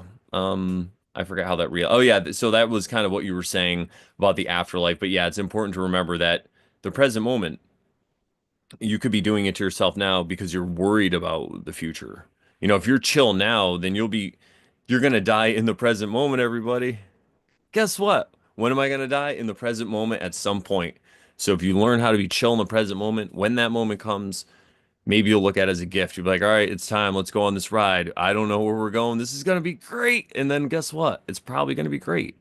Or it could be more hard work. But you know what? I'm ready for it, whatever it is, whenever that time comes. So I think Yeah. that's the real message here. The But other thing I wanted to say was that in that book, the reason he put it together was someone had asked him to do that, to kind of take all the stories that he'd heard of people having these experiences, meeting Jesus or knowing Jesus or seeing the crucifixion or whatever, these different stories. And there were parallels in the story. So these different people were saying the same kinds of things. It wasn't like they just were making it up. yeah, But he was like, they saw very, very similar things, and were reporting very similar things. So it wasn't necessary. It's kind of like when people talk about the four gospels. And mind you, I haven't read this whole book yet, but I love it. like Great analogy. it's like Sorry. Mark saw it a little differently, or he points out different things than the way Matthew did, and the way John is a little different, but Yeah. Luke too. So like these different perspectives, but they're kind of all very similar. So anyway, Yeah, no, I love it. And it goes back to that taco pooping ice cream because it's like truth. We're all going to interpret it a little differently. And it's the same thing. It's just that placeholder because when you're having a vision or when you're having anything that isn't, the physical in the physical, whenever it's like extra physical or whatever, you can't quite bring air. It's like a samadhi experience, like when Ram Dass talked about that yeah. guy. He tried to Hmm. explain it and then he would just go out. Yeah. It's a taco pooping ice cream, everybody. And it's funny because that's what an amazing synchronicity. And thank you, Tony, for pointing this out. Saturday in the park, I think it was the 4th of July. He's like a man selling ice cream, singing Italian songs. So Ice cream, a taco. Just kidding. Italian, that's kind of taco. They do Taco Tuesdays when they're Italian, right? I mean, I don't know, but yeah, I think it's great. It's just an amazing realm, and I think that's why it's starting to express itself that way more and more to me every day. And that's what the whole Great Pyramid scheme is about, everybody. All right. Speaking of All right. which, shall we return to Yeah, you the want to start? Hermetic? You could read if you would like, because I Shall just I read? realized. Okay. Yeah, but we have about maybe 30 minutes left or so. Okay. So yeah, go All ahead. right. Well, here goes. This is the first little bit here. It's called the Hermetic philosophy. So I guess this is chapter 1. And again, we have the quote: "The lips of wisdom are closed, except to the ears of understanding." The Kybalion, this ancient wisdom. All right, it says, from ancient Egypt come the fundamental esoteric teachings which have so strongly influenced the philosophies of every race, nation, and people for several thousand years. Egypt, home of the Great Pyramids and the Sphinx, was the birthplace of all the mystic teachings of the world. From ancient Egypt come all other religious traditions, as they are all borrowed from the Egyptian masters. Mind you, these are claims and we're just reading here. So from India to Persia to China to Greece and beyond, these ideas were spread, but all originated in Egypt. Okay, so Egypt. Yeah. If you I want to just stop there, that's fine. yeah, because speaking of the taco that poops ice cream, what if ancient Egypt, the concept of ancient Egypt is a taco that poops ice cream, and we just say Right. ancient Egypt. We got all these ideas from ancient Egypt, right? Yeah. And God. we know, Could you and replace the word with God? all right, well, The the podcast over. Thanks, universe. everybody. Make sure you go to morelawsmoreproblems.com. And she just keeps mic dropping. I can't even. No, that was perfect. Exactly. And since we know everything's inverted, right? So if ancient Egypt is just this placeholder for a god, right, or whatever, and we know it says that ancient Egypt spread these ideas, right? Okay, perhaps, but we know everything that we were taught is pretty much inverted. So what's the opposite of spreading? It's collect. So instead of Egypt Imploding. spreading them, maybe it came. Everything in the world was one way, and then it went crazy. And ancient Egypt is this idea. It's God. It's this piece of dark amber that I have. Look, isn't that amazing? And that's what it is, and then it disseminates out that way, or whatever. So maybe it was one idea, and then it just got broken into fragments at that time. Yeah, so or whatever. But I like that because, of course, as Sharon says, we're not making claims here. But if you just think of ancient Egypt and all that stuff as a placeholder for a taco for God or whatever, or as a time period or whenever, it's something obviously happened. Then Yeah. so. There's something also called the perennial wisdom or the perennial philosophy, which I believe it was Aldous Huxley who first talked about it or wrote a book about it. And I've been wanting to read it, but I'm always reading so many books. But this is the concept of this philosophy, perennial philosophy that is like constant, always there, always permeating throughout every uh religion, worldview, etc. So could it be that there was this such thing as this perennial philosophy that lots of people knew about and spoke about, but used different words, used different metaphors, different stories to tell and share it? Exactly. That's all we're trying to say. Perfect. All right, I'll bring it back up. Here we go. All right. In Egypt was the great lodge of the mystics, where these principles were taught. There were many masters, but among them was the great master hailed as the master of masters. Yeah. This man was the father of occult wisdom and the founder of astrology, the discoverer Oh, of alchemy. He was known as Hermes Trismegistus. And as we've talked about before earlier in the episode, that is just basically Thoth, and he was thrice great. And Thoth equals Hermes Trismegistus, FYI. I Okay. also had something kind of come through because this reminds me of Michael Tessarion when he says that astrology, tarot, numerology, they're all part of this greater system, if you will, right? This greater knowledge. Now, I will totally agree with that, but then you could even bring it back further and say those are also symbols for what Sharon was talking about, this thing that people just like inherently know.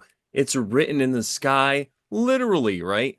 So everything that we use, tarot, astrology, MBTI, all this stuff, it's just symbols. It's like we talk about all the time with real reality versus symbolic reality. It reminds me of the Buddhist quote that says, when you're watching the monk, words are just fingers pointing at the moon. Be careful that you don't look at the finger and you see the moon. The words are just the finger, right? The symbols are just the finger pointing to the moon. The moon is the thing we're trying to show you. Look at the moon, guys. Don't look at my finger. And tarot, astrology, numerology, it's just one big finger, everyone. You got to look. What does it mean for you? That's what the moon is, in my estimation.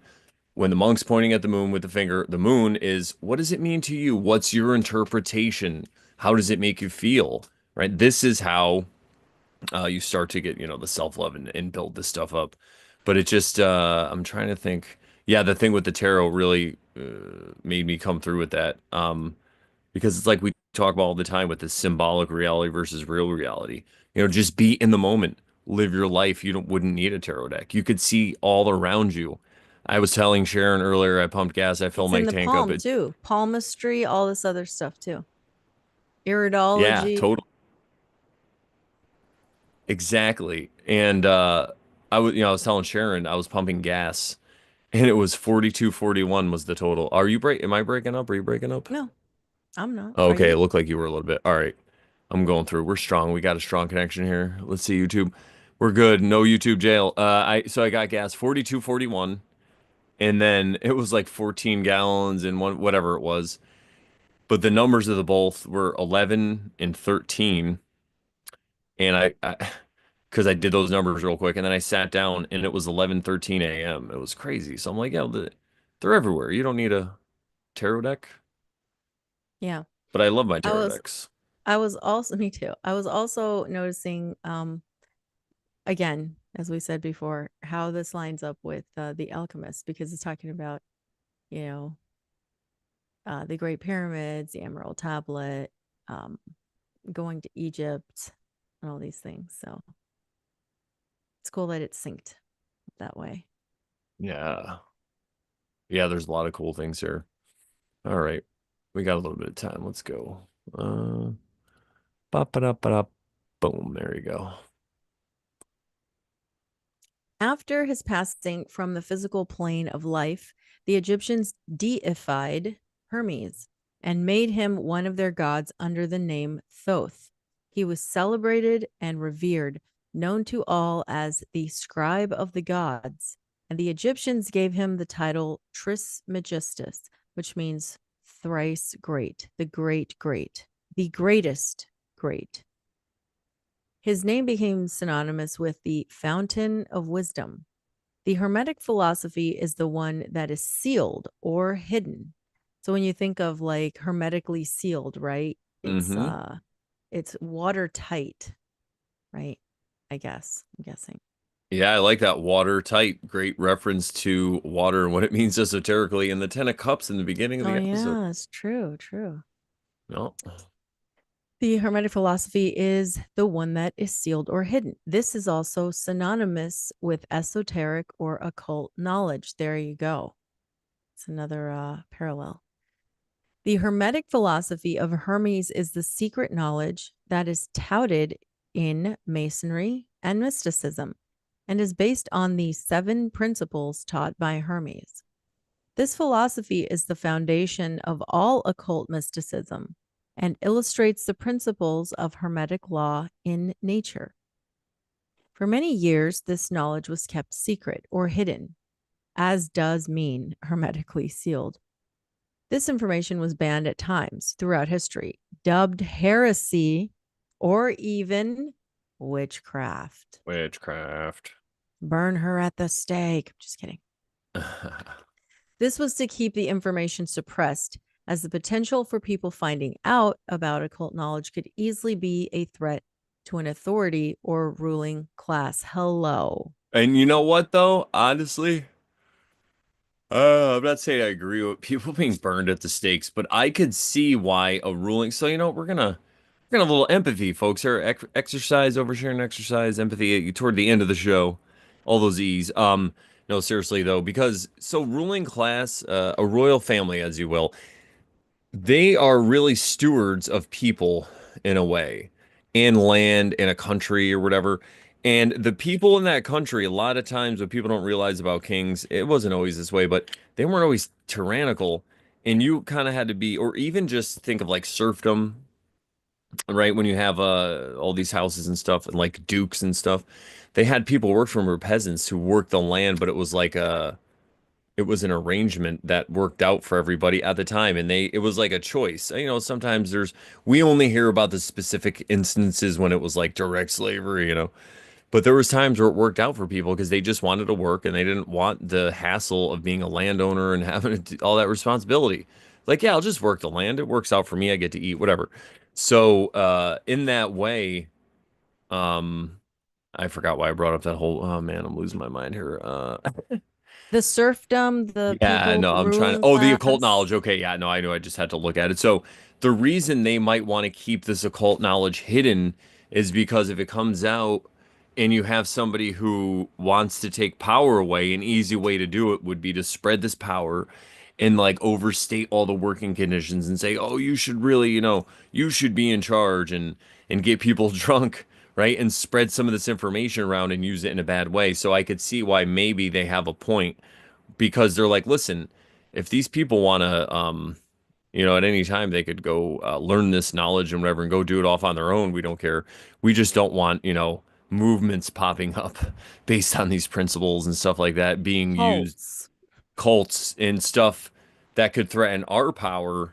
And you got to understand that's their point of view. They're there to maintain their power. So I could see why, but I don't agree with, people being burned at the stake and stuff like that. But these are the reasons why you don't want to just talk about occult principles with people because if they have a different way of looking at the world, they could be like, "Oh, I could take this and I could fool people and I could start a friggin' cult so easily.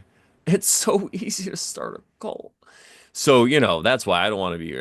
But again, that's why we hide all our wisdom in a thick layer of hilarious boredom and puns. So yeah, that again, just to play devil's advocate and say why we're not victims, and even though they burn people at the stake and hit it, I could see why. I don't agree with it, but I could see why they'd want to hide it because they don't want to get burned by a bunch of people who try to take over, and then it's chaos, and then there's just a land of like, thieves and robbers and bandits. Anyway, Yeah. let's Shall see. we keep Yeah, reading? let's go. Let's go. Yeah, I see you. There is not much left in chapter one, so Nope. I want to try to finish it Let's do today. it. All right, go ahead. Because of this, the knowledge had to be guarded and shared carefully. The Hermetic knowledge is found all over the world among all religions, but never identified with any particular religious organization. This is because of the warning of the ancient teachers against allowing the secret doctrine to become formalized into religious organization and degenerate into superstition and empty traditions, as happened to countless religions all over the world, including India, Greece, and Rome. There you Over the go. years, yep, Mhm. exactly what we were just talking about. Over the years, it has taken many masters to keep and pass down this ancient knowledge amidst the backdrop of religious persecution, alienation, and even death. There have been many great souls passing the knowledge down, and thanks to these fearless ones, we still have the truth with us. Up to the early 1900s, this information wasn't able to be printed. Instead, it was passed down from master to student by word of mouth for centuries. When it was written, it was often cryptic and hidden in terms of alchemy and astrology, so that only those possessing the keys could decipher the meanings. In the early days, there was a compilation of certain basic Hermetic doctrines. I read this earlier, but I said it was from Mitch Horowitz's book, but it's actually from the actual book. Oh. In the early days, there was a compilation of certain basic Hermetic doctrines passed on from teacher to student, which was known as, quote, the Kybalion, end quote. Though the actual meaning of this term have has been, I think it should say, has been lost for hundreds of years. One of the main keys of the Hermetic philosophy is that it can be used for alchemy. Alchemy is a changing of lead into gold, but the Kybalion explains that this is an allegory for changing mental states via vibration into other mental states, not changing metals into others. The legend of the philosopher's stone would turn base metal into gold, but this was an allegory relating to Hermetic philosophy and its and is understood by its students. I want to pause there for a second. Yeah. Where was it? By its students. Where did I finish reading? Oh, for centuries? No. I can highlight it. You were Oh, by there it is. using the Hermetic Into gold laws. by uh sorry. I wanted to um as I was reading this, it made me think of that topic, or when we were reading The Alchemist a couple episodes ago, or an episode ago, I can't remember which one it was. But the one where we were talking about love, Mm. which I think was the It was most the last recent. episode that aired, but it Yeah, that last we episode that aired. recorded one. Yeah, that's why Right. it's yeah. Yeah. So, it just made me think of that because in my mind, as I was thinking about what the Philosopher's Stone was and what the um elixir of life and all that stuff was, and as I'm thinking about turning base metal into gold, I don't know, I don't think I made this connection before, but it makes me think of the chakras. And when you turn the base, Oh, yeah. right, you raise Yeah, the Kundalini. kundalini. Yeah, Kundalini. you Yeah. raise the kundalini, and the base chakras are, you could probably call them lead, right? Yeah. Base. They weigh you down, the base, You don't even have to right? call it lead. Yeah, lead is Yeah. you get it. Yeah, anyway, go ahead. And then what is the ultimate, right? I think the ultimate is love, even though love is at the heart chakra, but I think it's the one that really begins and ends everything. It starts once you're able to let go of all the uh whatever's from the base chakras. Um and you get to the love, right? And if we think about the law of one, that's fourth density, right? And after fourth density, you don't have physical bodies anymore. So I don't know, it just made me think of that, turning the base metal into gold. And gold, I would say, is love. It's just a cycle within a cycle. It's a repeating cycle, right? It and you just found it in the chakras, right? It's the same kind of thing. I love it. It's kind of like uh also probably what this whole realm is, some kind of way to raise our consciousness and also like Yeah. you said it's like a cycle within a cycle. Same thing. That's cool because it's like Like as above, another so below. another way to express it, right? Yeah. Raising the kundalini, alchemy, the philosopher's stone, all these things they're just like parallel um allegories and metaphors. Luke That's all. Skywalker, Paul Atreides. Atreides. Uh, yeah, I think Dune is just a one long allegory for like a dark night of the soul. It's great, and then the end is you finally get out of it. Anyway, you want to keep reading? Yeah, We're almost there. All right, we're cool, almost. And then we can say we covered the preface in chapter 1. perfect. By using the Hermetic laws, the alchemists can change their circumstances in an instant with the magic of changing their mental state. Wow. In the words of the Kybalion, when the ears of the student are ready to hear, then cometh the lips to fill them with wisdom. The Kybalion. According to the teachings, the passage of this book to those who are ready for its instruction will attract the attention of, I would say, those who are prepared and able to receive it. All right, that's it, right? So, yeah. I want to look at that quote, though, the Kybalion quote, Oh, that when the ears of the student are ready to hear, when they're ready to hear, then cometh the lips to fill them with wisdom. That's kind of funny. yeah. So What do you think about that? I would say it's like a vacuum. You know how vacuums can't really exist in nature. So you know how that whole principle about a vacuum is going to be filled by something, a void. Hmm. Well, what else is it seeking after this kind of knowledge when you wake up and have a spiritual experience other than a void? And you want to fill it with this knowledge, so it's going to come. The universe is going to send it to you, or however you see it, God or whatever. Mm. And that's it. You know, it comes in different ways for different people. It's like Melchizedek from The Alchemist. You know, to the shepherd boy, he came as the king of Salem, the king, the king of peace with this crazy breastplate. But to some people, he's just going to be a rock that you throw and then you finally find silver or whatever. So you just got to figure it out what it is and read the omens, man. And I think the Kybalion's going to help you. Probably could it be?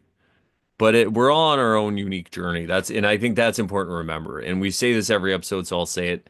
Have a good time, party on, man. I'm not telling you to go party your life away, but what I'm saying is be easy on yourself. You've made it this far. You found the Oversharing show. Listen, just get a rest stop, pull off the highway, get a rest stop. Stretch your legs, go get a drink, some water, some spring water. I don't know, but anyway, take it easy. Chill out. That's what I would say. Okay, I noticed something funny. If you look at the PDF you have, at least the version I have, it says that the next chapter we're going to read, chapter 2, is page 11 of Oh, 88. Do you see that anywhere? Page 11 of 88 yeah, at the I do top. see that in the reader. Yeah, can you see it in my reader? Does it show up on the? It's kind of tiny, but I'm mousing over it. Yeah, that's pretty cool. that's Uh, funny. And Go ahead.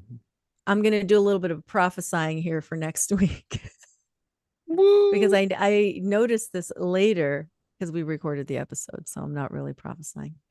But we started on page 77 of the PDF. Guess where we ended?